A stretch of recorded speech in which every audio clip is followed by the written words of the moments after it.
আগামী জাতীয় সংসদ নির্বাচনে প্রথমবারের মতো ভোট দেওয়ার সুযোগ পাচ্ছেন প্রবাসী বাংলাদেশিরা।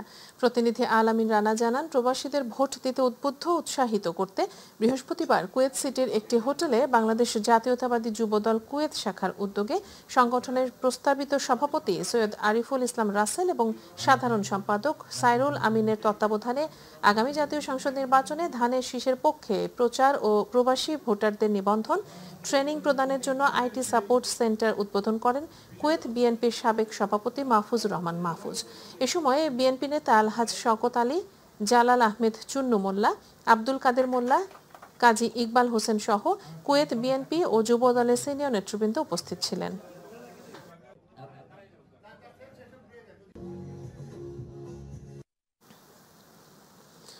বিএনপির ভারপ্রাপ্ত চেয়ারম্যান তারেক রহমানের ৬১তম জন্মদিন উপলক্ষে মিলাদ ও দোয়া মাহফিলের আয়োজন করেছে দলটির মালয়েশিয়া শাখা।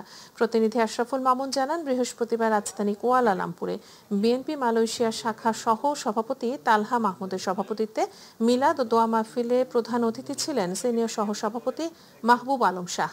এ সময় এস.এম. বশির আলমের সঞ্চালনে বক্তব্য রাখেন সাখাওয়াত হোসেন, ডক্টর এস.এম. রহমান তনু, কাজী সালাউদ্দিন।